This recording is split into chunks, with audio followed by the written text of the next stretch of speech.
Namanya siapa? Halo, perkenalkan nama saya Tina. Apa yang membuat Tina menjadi Tina yang sekarang ini? Yang membuat saya menjadi Tina yang sekarang ini bisa dibilang itu proses perjalanan hidup saya sih. Kenapa saya bisa sampai ada di titik ini? Kenapa saya bisa menjadi Tina yang seperti ini? Bagaimana perjalanan hidupnya? Perjalanan hidupnya, aduh, Dari kecil, perjalanan hidupnya dari kecil saya dari kecil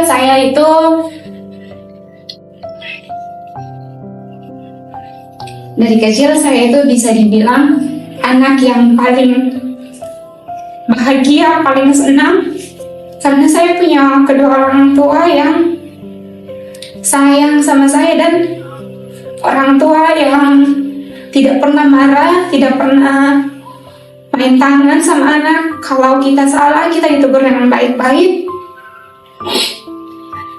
Terus, kenapa sampai saya ada di titik ini? Itu ada satu perjalanan dalam kehidupan saya yang membuat saya sampai ada di titik ini.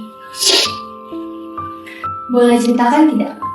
Perjalanan, mungkin bisa dibilang perjalanan yang dulu pahit, yang membuat Tina menjadi kuat, mengalami Tuhan seperti sekarang ini. Pertama-tama itu saya kelas 6 SD. Saya kelas 6 SD, di situ saya kehilangan sosok seorang ayah. Saya kehilangan papa saya. Kenapa? Di situ saya sempat kecewa sama Tuhan. Saya marah sama Tuhan karena sewaktu papa sakit dan harus dirujuk ke Palu, situ papa sempat peluk saya dan papa bilang, "Tina, doakan papa ya." Terus saya peluk papa dan saya bilang, "Iya pak, saya pasti doakan papa." Dan itu pelukan terakhir saya bersama dengan papa saya. Pelukan terakhir saya dengan papa saya. Setelah beberapa hari di Palu, saya sedang ikut kegiatan sekolah. Terus tiba-tiba pagi hari guru-guru berkumpul terus suruh panggil Tina. Terus saya tanya, "Kenapa bu?" Dia bilang, "Hari ini Tina sudah boleh pulang." Lalu kita kan kegiatannya sebentar, kita masih mau tanding. Itu kita ada pertandingan voli antara sekolah. Dan di situ Tina salah satu pemain dan bilang, kok dipanggil pulang, kan sebentar mau main. Terus ya Tina pulang saja. Pas sampai di rumah, saya lihat itu ada kursi, banyak kursi diatur di depan rumah. Terus pas masuk dalam rumah, saya ditambut sama nenek.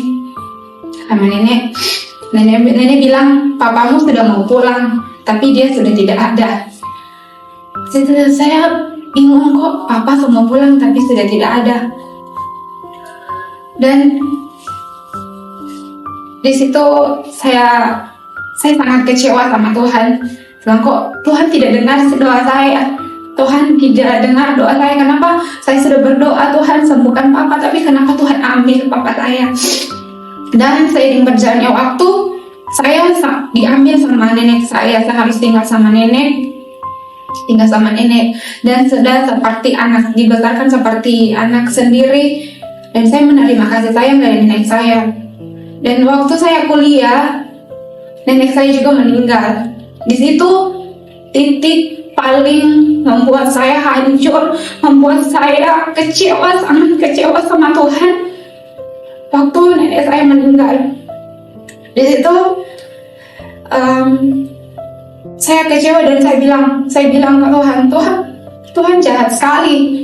Kenapa ambil semua orang yang saya sayang, dari papa saya, dari nenek saya, kenapa Tuhan ambil? Karena saya merasa tidak ada yang sayang saya lagi. Tidak ada yang sayang saya tidak menerima kasih sayang, dan semua yang sayang saya sudah diambil sama Tuhan. Dan itu titik dimana saya sangat-sangat kecewa sama Tuhan. Dan tapi di sisi lain, kayak seperti ada suara yang bilang tidak boleh seperti itu. Kau sudah ikut pelayanan, sudah sempat ikut pelayanan, masa seperti itu? Jadi saya ambil keputusan untuk saya puasa. Dan saat saya puasa, waktu saya berdoa di situ saya alami perjumpaan pribadi dengan Tuhan. Saya mengalami perjumpaan pribadi dengan Tuhan. Itu tepat hari Sabtu. Saya sedang berdoa dalam kamar. Terus waktu saya berdoa itu saya lihat cahaya putih dari atas. Saya pikir itu cahaya apa? Tapi dalam hati kecil saya itu mungkin Tuhan. Terus saya bilang, Tuhan, kalau itu kau Tuhan, raih tangan saya. Saat saya angkat tangan saya seperti ini, tangan cahaya itu bersentuhan dengan tangan saya. Saat cahaya itu bersentuhan dengan tangan saya itu seperti kesetrum listrik, gemetar. Dan itu waktu cahaya itu semakin mendekat sama saya itu kan posisi saya lagi sujud berdoa. Terus tiba-tiba saya itu terangkat, terbuang. Terus saya penasaran kenapa bisa saya terbuang sejauh ini. Dan saya merangkak, terus saya raih cahaya itu. Saya bilang, Tuhan, kalau ini kau Tuhan, pegang tangan saya. Dan saat cahaya itu mengenai tangan saya langsung gemetar. Dan saya tidak puas dengan itu saja. Saya bilang, Tuhan, kalau itu kau Tuhan, turun depanku. Lalu cahaya putih itu bilang, ini aku, lakukan apa seperti apa yang engkau inginkan. Terus saya peluk. Tapi saat saya peluk itu saya tidak seperti memeluk kayak cahaya, tapi saya kayak memeluk satu pribadi. Dan saya tahu itu Tuhan. Saat saya peluk, saya bilang, Tuhan, saya keluarkan semua rasa sakitku, rasa kecewaku, neko-neko sudah Tuhan. Saya tidak mau seperti ini. Terus sudah Tuhan, kalau ini kau Tuhan, apa? Saya buktikan kepada saya Tuhan kalau ini kau. Terus dia mengangkat tangan seperti ini, diangkat tangannya. Terus saya pegang tangan itu, terus ada lubang paku di telapak tangan itu. Saya masukkan tangan saya, terus saya berteriak, sebab Tuhan, ini yang saya cuma lihat di gambar-gambar, yang saya cuma lihat di dinding-dinding rumah orang, tapi hari ini saya lihat dengan mata kepalaku. Terus pikiran saya jalan, saya bilang, Tuhan ini sudah mau pergi, saya peluk lagi. Saya peluk kenapa saya peluk? Karena rasa damai, rasa nyaman yang saya tidak pernah rasakan, itu saya rasakan saat saya memeluk Tuhan itu. Terus Tuhan bilang, apa yang ingin engkau lihat lagi daripadaku? Terus saya bilang, Tuhan, saya mau lihat kakimu. Terus dia bilang, lakukanlah seperti apa yang engkau inginkan. Saya langsung sujud, saya lihat kaki Tuhan itu. Di situ posisi rambut saya itu sedang terikat. Saya langsung tarik ikatan rambut saya buang, terus saya lap kaki Tuhan itu dengan rambut saya. Saya cium, terus saya bilang, sebelum Tuhan pergi, saya mau peluk lagi Tuhan. Saya langsung peluk Tuhan, ambil jas saya Tuhan. Saya bilang, Tuhan, bawa jas saya. Kenapa saya bilang Tuhan ambil saya? Karena waktu saya kehilangan kedua orang yang saya sayang ini, saya sempat mengambil keputusan saya ingin bunuh diri. Saya ingin minum baygon. Bahkan saya sudah rencanakan sampai bisa dibilang kayak orang yang sudah gila dan orang yang tidak punya pengharapan hidup. Foto almarhum nenek saya itu saya print besar-besar, terus saya taruh di plafon rumah. Jadi kalau saya tidur saya pandangi terus. Jadi saya tidak mau hidup lagi, tidak ada yang sayang lagi sama saya. Saya sudah merencanakan untuk saya bunuh diri. Tapi pas saya berjumpa secara pribadi dengan Tuhan, dan Tuhan ambil hidup saya, Tuhan, bahwa hidup saya tidak mau lagi tinggal di dunia. Sedang terserah, mama aku mau menangis, keluarga aku mau menangis, terserah. Karena saya sudah rasakan damainya dengan Tuhan itu bagaimana. Dan saya mau Tuhan ambil hidup saya sekarang, bawa hidup saya pulang sekarang. Tapi Tuhan bilang tidak, masih ada yang harus kau selesaikan. Terus di situ ya lucunya, Dia bilang di situ ada itu langit itu seperti terbelah dua, terus di samping kiri kananku itu malaikat itu berjejer dibuat letter U begini, terus saya di tengah, terus Tuhan di tengah-tengah situ. Terus dia bilang, aku tidak lama lagi aku akan kembali. Tuhan, cahaya putih itu sudah naik, tapi saya bilang, Tuhan, satu kali lagi Tuhan, saya mau peluk kau, satu kali lagi saya peluk. Terus cahaya itu turun lagi. Saya peluk lagi, Tuhan, saya tidak mampu. Dia bilang, tidak, kau tidak sendiri, aku ayahmu, aku ibumu. Jadi dari situ saya tidak pernah merasakan kayak kekurangan kasih sayang. Bahkan saya bilang, Tuhan, ubahkan hatiku. Saya kalau dibilang dari kehidupanku yang dulu dan yang sekarang, saya tipe anak yang pendiam, saya anak yang paling minder, saya sangat minder. Saya tidak berani berkata-kata, saya tidak pintar dalam berdoa, bahkan mau disuruh ikut kegiatan apapun saya tidak mau, karena saya rasa saya ini bukan siapa-siapa, saya ini hanya dari latar belakang keluarga yang tidak terpandang. Jadi saya merasa saya tidak pantas, saya tidak bisa berbicara, punya banyak keterbatasan. Tapi saat saya mendengar kata-kata Tuhan itu, dia bilang, aku ayahmu dan aku ibumu. Jadi kayak sesuatu yang kayak hilang dari kehidupanku, rasa tidak berharga, rasa tidak bisa, rasa tidak mampu itu kayak ada, kayak seperti muncul dalam kehidupanku. Dan saat itu saya 1 minggu itu seperti orang gila. Saya kalau ke kampus naik motor, saya menyanyi di lampu merah. Saya bilang, cahaya matahari itu tidak seperti cahaya yang saya lihat. Jadi saya lihat ini anak so gila. Terus saya berdoa pagi, siang, malam, sampai saya harus keluar dari rumah. Saya harus diusir dari rumah. Saya sementara masak. Terus om saya itu datang. Saya itu anak yang paling disayang karena dengar-dengaran, tidak suka keluar rumah. Tapi saat saya dekat dengan Tuhan, saya diusir dari rumah. Saya sementara masak, terus om saya datang bawa parang.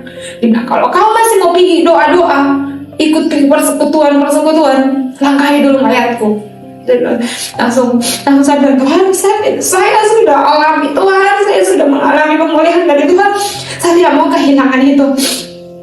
Dan saya putuskan saya keluar dari rumah, tapi saya tidak tahu saya harus kemana. Tiba-tiba Tuhan bilang, telepon temanmu. Saya telepon, bisa jemput saya ke rumah?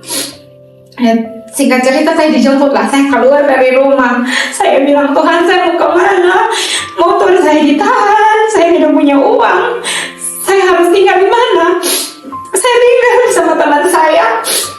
Dia juga tinggal sama sepupunya. Terus tiba-tiba mamanya sepupunya telepon, Git, kalau kau masih sama temanmu itu, anakku saya kasih keluar dari situ. Saya bilang, Tuhan, saya tidak mau jadi batu sandungan di sini karena saya ada di sini. Mereka, hubungan keluarganya mereka rusak. Tuhan bilang, pergi. Saya bilang, sama kemana Tuhan? Saya sempat kembali lagi ingin marah sama Tuhan. Saya bilang, Tuhan, saya ikut kau loh Tuhan, tapi kok rasanya kayak saya ini terlantar, tidak ada penyertaan dan perlindungan Tuhan. Tuhan bilang, pergi. Saya sudah siapkan. Terus saya pergi, dan ternyata Tuhan siapkan saya satu kos-kosan. Tuhan sediakan saya satu kos-kosan tuh. Dalam kos itu kosong. Tuhan sediakan tempat tidur, Tuhan sediakan kipas angin, Tuhan sediakan lemari, alat-alat masak, semua yang saya butuhkan Tuhan sediakan. Dan saya tidak ada kendaraan. Saya mau pergi gereja sama pelayanan, tapi saya tidak tahu kenapa saya selalu ada uang. Dan pernah saya punya uang list. Memang sisa uang saya itu sisa 5.000. Terus saya ibadah pagi karena saya ikut pelayanan pagi. Saya ibadah pagi, saya tidak mau kasih persembahan. Karena Tuhan, uangku saya ini sebentar saya beli sayur harga 1.000, saya beli untuk ojekku, untuk ini. Besok saya makan apa Tuhan? Terus ibadah malamnya, dibilang khotbahnya itu tentang wanita yang datang memberikan semua. Saya bilang, Tuhan, saya sisa punya 5.000, saya kasih persembahan itu sampai saya menangis. Saya bilang, Tuhan, saya sisa punya ini, tapi saya sampai pas pulang ibadah ada orang tua di gereja, dia bilang, Tina ada sayur di rumah, bawa ya untuk pakai sarapan besok. Saya bilang, Tuhan, saya kasih Tuhan uang 5.000, saya dikasih sayur. Terus sampai di rumah saya nggak makan ternyata sayur itu. Saya kasih ke tetangga karena tetangga punya banyak anak. Nah terus saya pas paginya sih, cerita pagi saya bangun, saya lapar kan, karena kosan, belum pernah kos. Tiba-tiba saya lapar, terus saya ke dapur, saya lihat cuma ada beras sama bawang dan minyak. Bilang, Tuhan, dia bilang, saya mau mengeluh ya, saya bilang, Tuhan, kamu makan apa? Tuhan bilang, kau masih punya beras dan minyak. Terus saya buat apa Tuhan? Bikin nasi goreng untuk sarapan pagi. Terus siangnya lagi sarapan, saya makan apa Tuhan? Bikin nasi goreng. Pas malamnya lagi, Tuhan, saya makan apa? Tuhan bilang, bikin nasi goreng. Saya sambil makan sambil nangis. Saya bilang, kalau di rumah saya pernah seperti ini. Tapi saya mau minta sama orang tua. Saya malu karena saya yang memilih untuk keluar dari rumah. Saya sambil makan, saya menangis. Saya bilang, Tuhan, terima kasih, saya masih bisa makan walaupun dari pagi sampai malam ini saya cuma makan nasi goreng.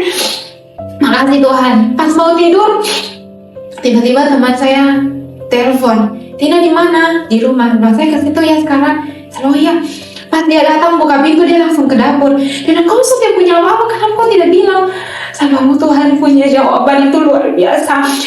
Menurut saya tidak punya apa-apa, tapi tepat pada waktu yang saya butuhkan, Tuhan kirim orang yang tidak pernah saya dengar. Kita sudah lama tidak ada komunikasi, tiba-tiba dia datang, dia belanja, dia isi semua keperluanku. Itu yang saya rasakan, dan saya tidak lepas dari godaan. Saya ditawarkan untuk menjadi penulis. Dia bilang karena kau sarjana bahasa Indonesia, nanti gajimu saya kasih 2 kali lipat. Nanti kau jamin ini. Saya bilang, Tuhan, saya tidak mau kasih tinggal Tuhan. Dengan apapun yang ditawarkan, saya tidak. Sampai saya harus cuma diam-diam di rumah. Dan sampai saat ini, dan saya ketemu sama ibu bos saya sekarang. Saat itu jawaban dari doa saya, dan Tuhan, saya mau dapat pekerjaan yang tidak menghalangi pelayanan saya dan tidak membuat saya jauh dari Tuhan.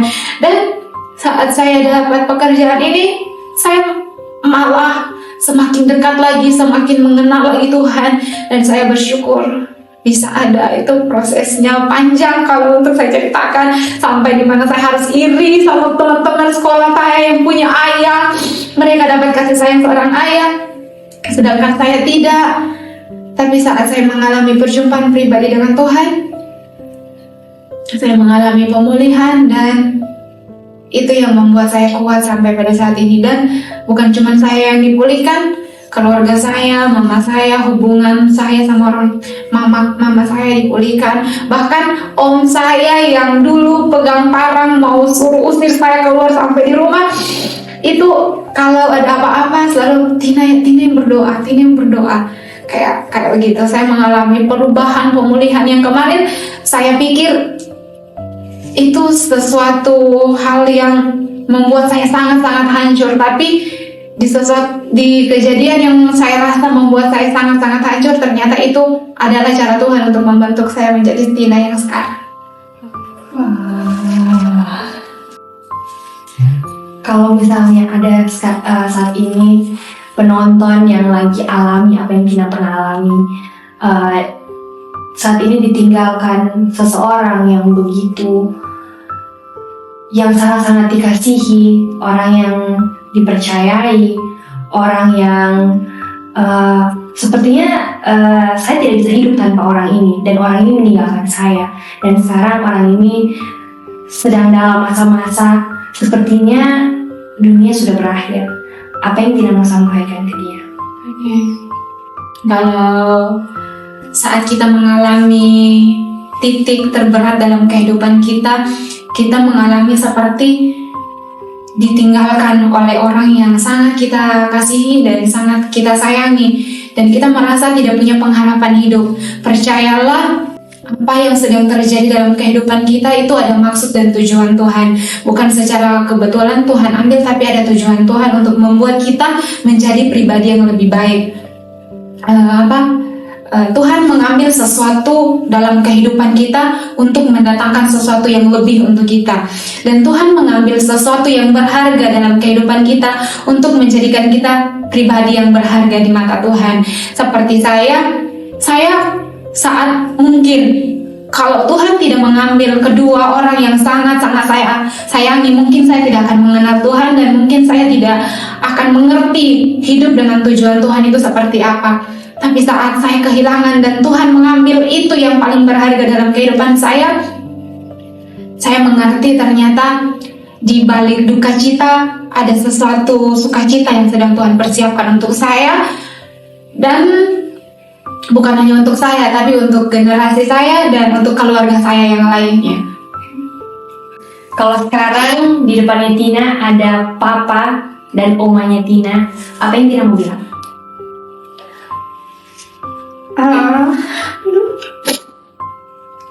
Pastinya mereka sudah bahagia. Kalau sekarang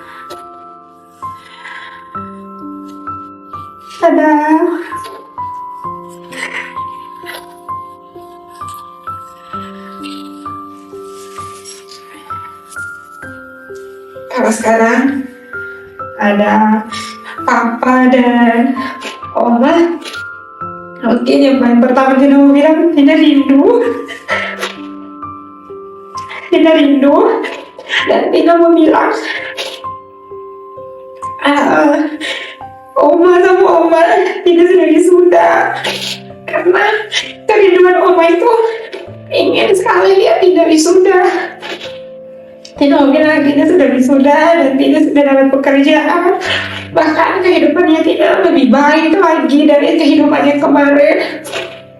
Dan mau bilang sama papa, terima kasih di sepanjang kehidupan hadir dalam kehidupannya Tina, sudah banyak mengajarkan sama Tina arti kesabaran, kelembutan, mengalah, banyak hal baik yang papa sudah ajarkan selama